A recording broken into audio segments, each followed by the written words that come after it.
In Russia, the first Russia-Latin American International Parliamentary Conference concludes. Lawmakers highlighted the importance of cooperation in the construction of a multipolar world. In the United States, former President Donald Trump appeared in a New York court to face civil fraud charges. And Ecuador held the presidential debates ahead of the October 15 election. Candidates Lisa Gonzalez and Anin Noboa will seek to become the next president of the Latin American country. Hello, welcome to From the South. I'm Ana Rosabal from the teleSUR studios in Havana, Cuba. We begin with the news. The first Russia-Latin American International Parliamentary Conference concluded on Monday in Moscow. From September 29 to October 2nd, parliamentarians from Latin America and the Caribbean, representatives of the expert community, public figures, and diplomats discussed with their Russian colleagues topical issues on the international parliamentary agenda. The meeting also included bilateral meetings between the Speaker of the State Duma, Vyacheslav Volodin, and the leader of the parliaments of the attending countries. Volodin invited Latin American parliamentarians to travel to Moscow in 2024, as the Russian-Latin American Conference will be held annually. During the last day of the event, the president of the Venezuelan parliament, Jorge Rodriguez, expressed his gratitude for the signing of the agreement with the Russian Duma, which expands interparliamentary relations based on respect and deep friendship.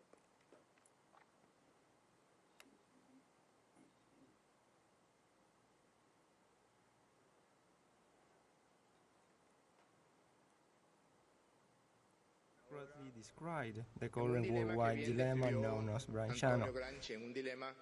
It involves the establishment of a multipolar world that values mutual respect, sovereignty of nations, cooperation, and independent decision-making by governments and their people. This new world order is gaining strength and emerging as economic, political, and social hub. However, there is still stubborn resistance from unipolar forces that refuse to acknowledge the changing times and realities on our planet. The era of global domination and the world's policeman mentality is over, and humanity must adjust to this new reality of the 21st century. Senator Rodriguez stated that sanctions have attempted to strangle Venezuela's efforts to overcome inequalities.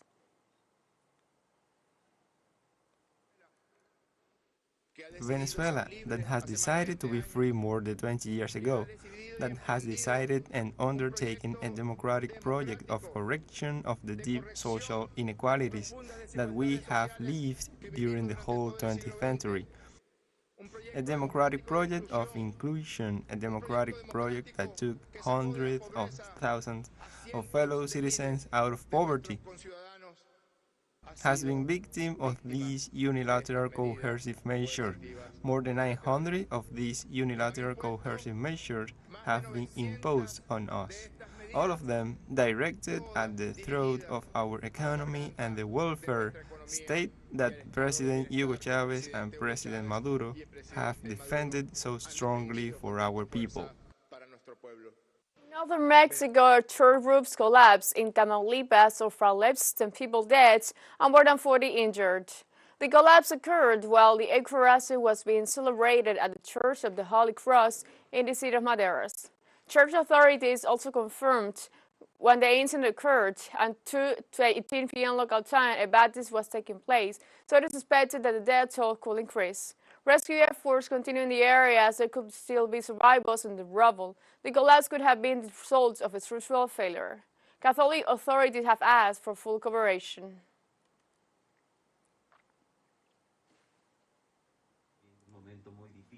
Today, we are living a very difficult moment in our diocese of Tampico. The roof of a church of La Santa Cruz has collapsed during the celebration of the Eucharist.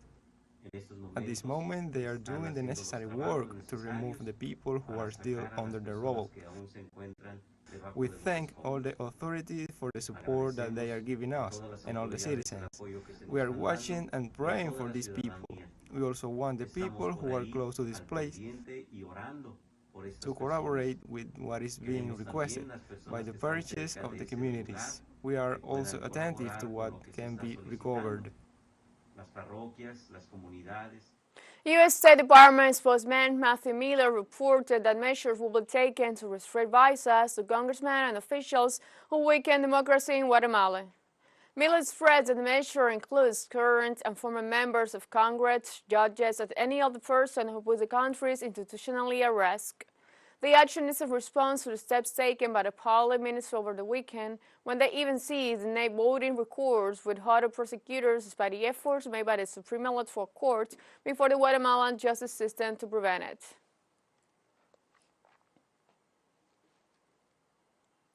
And we say in the United States, where former President Donald Trump appeared in New York court on Monday to face civil fraud charges. The fraud trial on one of the several legal battles against the 77-year-old Trump could potentially see the former president barred from doing business in New York State. For its part, the former president announced the case as a sham that intends to torpedo his presidential campaign. New York Judge Arthur N. Gordon has already ruled that Trump and his sons Eric and Don Jr. committed fraud by inflating the value of the real estate and financial assets of the Trump Organization for years. New York Attorney General Letitia James is now seeking $250 million in penalty at the removal of Trump and his sons from management of the family empire.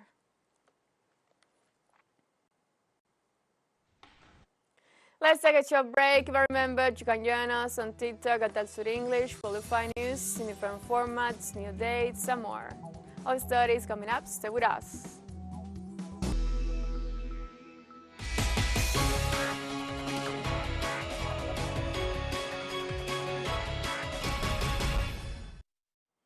Welcome back. On Sunday, Argentina held the first debate between the 5 presidential candidates. The economic issue was the main topic that caused strong clashes, and the counterpart of the ultra-right for the Democratic Pact showed the audience. The debates, organized by the National Electoral Chamber at the National University of Santiago del Estero, had record audience. In 4 blocks on issues of economy, education, human rights, and coexistence, in addition to the questions between Sergio Massa from Unión por la Patria, Javier Milei from La Libertad Avanza, Patricia Bullrich from el Juntos por el Cambio, Miriam Bregman from the Frente de Izquierda Unidad, and Juan Schiariteri from Hacemos Nuestro País. The meeting took place and reached the highest peaks of confrontation where they discussed economic programs.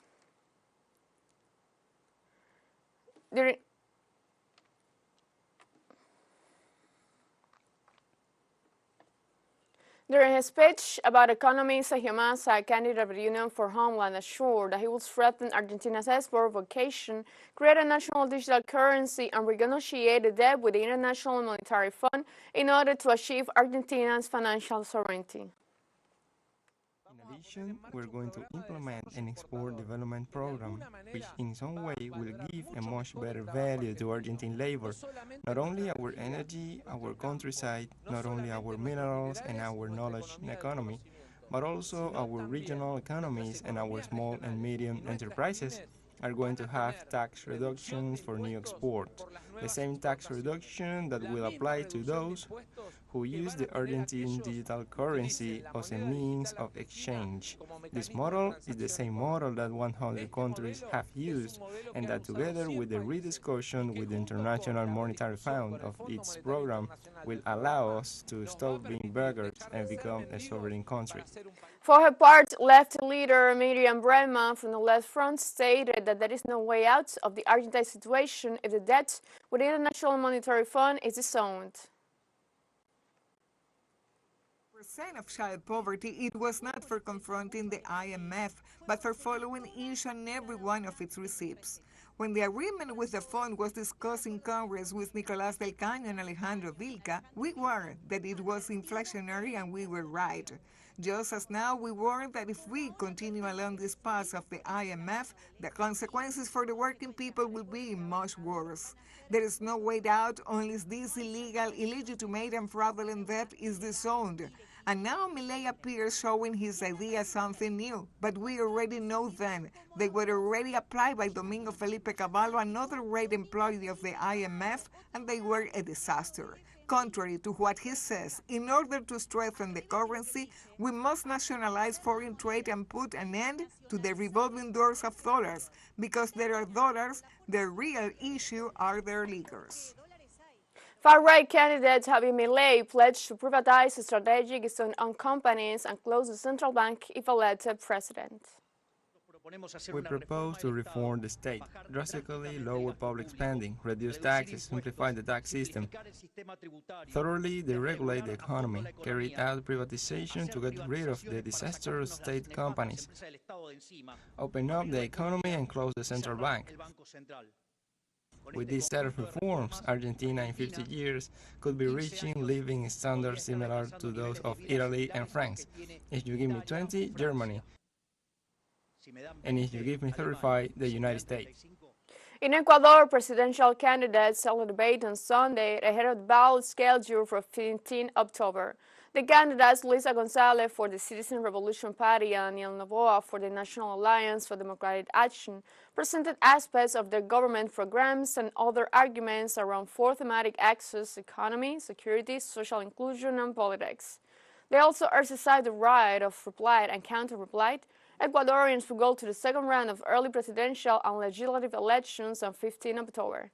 The first stage of the election was marked by the assassination of candidate Fernando Villavicencio, and the security crisis is at the heart of this campaign. Iran and Russia implement new visa-free tourism modality, and tour operators from the Persian country visiting the highlights of Russia's southern regions. TV Breaks reported Alexei Pimenov has more details in the following reports. Let's see.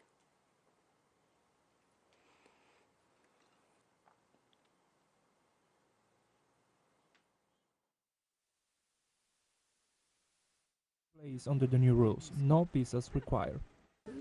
I'm enjoying the beauty of this region. I'm very glad to be here. I hope and wish that after the cancellation of visas, tourists from Iran will be able to come and appreciate the beauty of these places. I think it will be a two-way road, and Russian tourists will also be able to visit the beautiful places in Iran.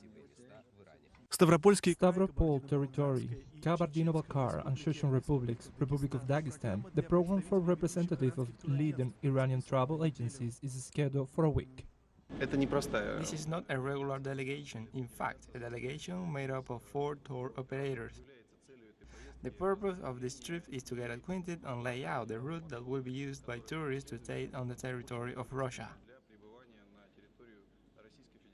Business meetings, presentations, tourist programs, guest note, Russia and Iran have a lot in common. You have very beautiful nature. Also, I was very surprised by the climate at this time of year. And your culture, although new to us, seems close. And it will become even closer after direct flights between Iran and the Caucasus regions of Russia appear. Negotiations with carriers are underway, the head of the Iranian delegation said during the visit. Tourism, a number of experts note, is becoming a new point of growth for Russia-Iranian relations. The Islamic Republic is also preparing for the influx of travelers from Russia. In winter, when it's cold in Russia, it's very warm in South Iran. You can swim and sunbathe. We also have a very rich history. We have cities that are 1,500 to 2,000 years old.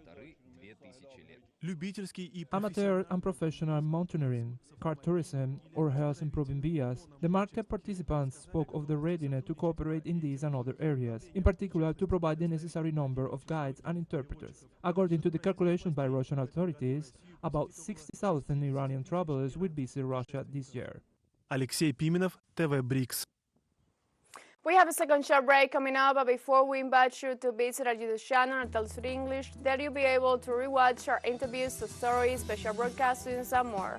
Hit the subscribe button and activate the notification bell to stay up to date on the world's more recent events. Final short break, don't go away.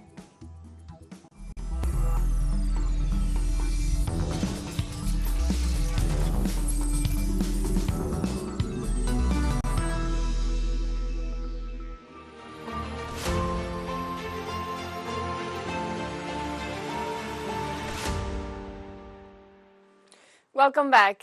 European Union Foreign Minister met for the first time since the creation of the Eurogroup in a non-EU country at war. The High Representative for Foreign Policy, Josep Borrell, summoned the regional foreign ministers to a meeting in Ukraine on Monday. According to the strategy of his office, this will be a new way to show the support to that nation. Although Kiev does not even have an estimated date for joining the Union, the Spanish foreign minister assured that the future of Ukraine is in the Euro bloc. The event takes place after a complicated week for President Volodymyr Zelensky, who is left without Washington's funds until further notice.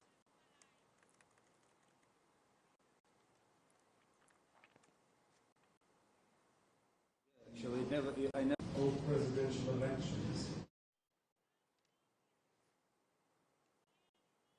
The UN Security Council voted Monday to send multinational force to Haiti, led by Kenya, to help combat violent gangs in the troubled Caribbean country. The resolution drafted by the U.S. was approved, with 13 votes in favor and 2 abstentions. The resolution authorizes the force to deploy for 1 year with a review after 9 months. It will mark the first time a force is deployed to Haiti since any UN-approved mission nearly 20 years ago. A deployment date has not been set, although U.S. Secretary of State Antony Blinken recently said a security mission to Haiti would deploy in months.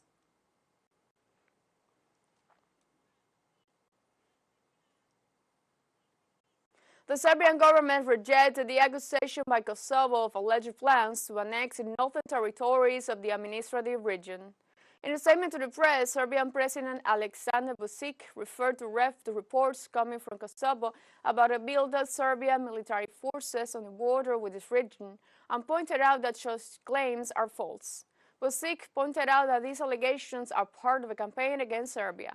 The Serbian president also made a statement regarding the accusation of the British government and the North Atlantic Organization about an alleged preparation by a group of Serbian parliamentarians to carry out actions against Kosovo. The head of state denied any link of his country with these facts.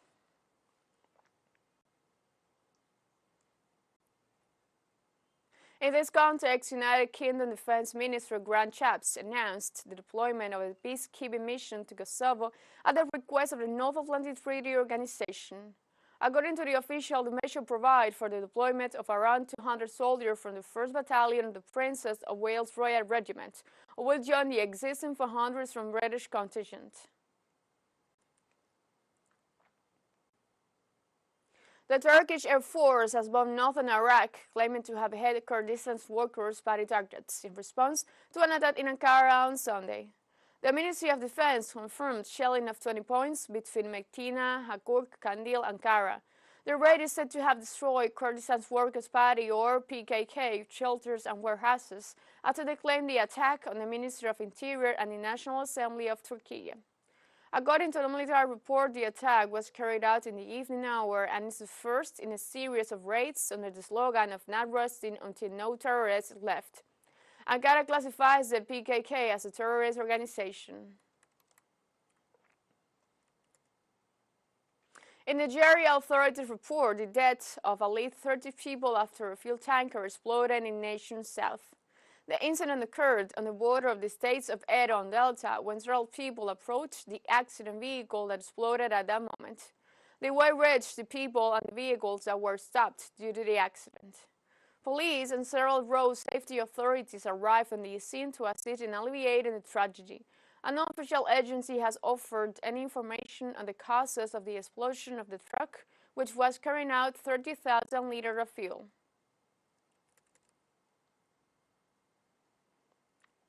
A Sumatran rhino has successfully given birth at Indonesia's Wet Canvas Sanctuary on Sumatra Island. The rare birth gives a boost to conservation efforts for the critically endangered animal. The World Wildlife Fund for Nature estimates fewer than 80 Sumatran rhinos remaining in the world, mainly on the Indonesian nation islands of Sumatra and Borneo. The calf is a third offspring of 23-year-old rhino Ratu to take place in the sanctuary and the fourth Sumatran rhino to be born in White Canvas. The International Union for Conservation of Nature classifies the Sumatran rhino, the smallest of all rhino species, as critically endangered. Multiple threats have brought them to the brink of extinction, including poaching and climate change. And we have come to the end of this news brief. You can find these and many other stories on our website at telesurenglish.net. And join us on social media, Facebook, X, Instagram, Telegram, and TikTok. For Telesur English, I'm Ana Rosabal. Thank you for watching.